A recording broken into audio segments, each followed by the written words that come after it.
हाय मित्रांनो, बघा आता आषाढी एकादशी येणार आहे. मग त्या आषाढी एकादशीच्या निमित्ताने खुशीला आम्ही विठ्ठल बनवणार आहोत. मग खुशी बघा किती खुश आहे, तिला विठ्ठल बनवायचे. तर मग आता विठ्ठल बनवणार बोलल्यावर मुकुट तर जरुरीच आहे. तर मुकुट बनवण्यासाठी आम्ही आता साहित्य जमा केलेलं आहे सर्व. तर इथे बघा आम्ही फुकटा आणलेला आहे, इथे गम घेतलेला आहे, कैची आहे, हा बघा साईल, इथे ग्लू गन आहे आणि हे एक देशी जुगाड म्हणून आम्ही हे डबे घेतलेले आहेत घरातलेच. हे डबे एकावर एक लावून आम्ही तिचं मुकुट बनवणार आहोत. आणि मला हे दोघंजणं सोबतीला आहेत मदतीला, साहिल आणि खुशी, हे दोघं येणार आहेत.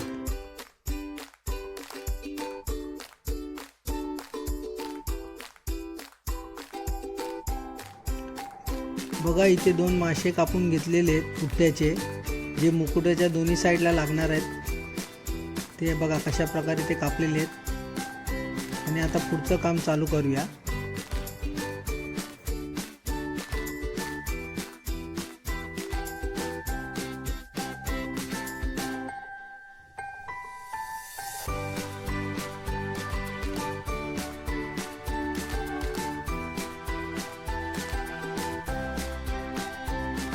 बघा मित्रांनो, आता जे डबे एकावर एक लावले होते त्याच्या खालच्या साईडचा जो मोठा डब्बा आहे त्याला सोनेरी कलरची पट्टी लावत आहे, जी कापून घेतली होती तिला चिटकवण्याचं काम चालू आहे.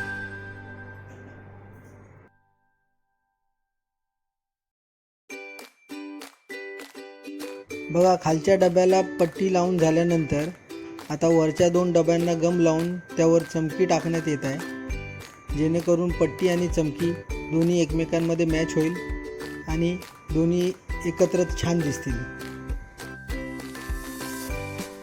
बघा आता मुकुट पूर्णपणे सोनेरी झालेला आहे आणि त्याला माळ लावायचं काम चाललेलं आहे वरच्या साईडला. आणि आता खुशी बघा कशी मध्येच नाचते, कॅमेऱ्याच्या समोर येते जाते.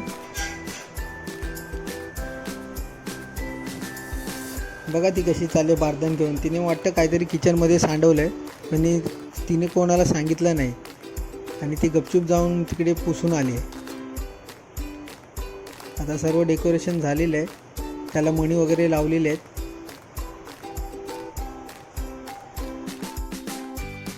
बघा आता मुकुटाला 2 साईडला जे कान लावायचे आहेत माशांचे, ते लावण्यासाठी मी सुनीताला बोलवलं आहे. सुनीता म्हणजे माझी बायको. तिला बोललो जरा मदतीला ये.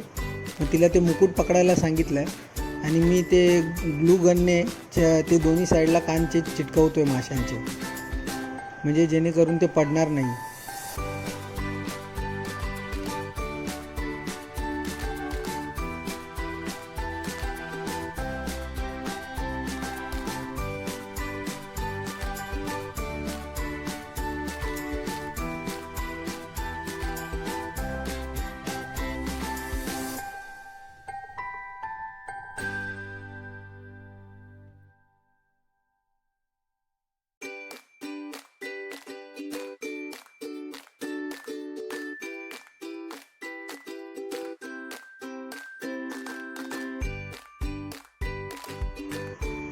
अशा प्रकारे मुकुट पूर्णपणे तयार झालेला आहे.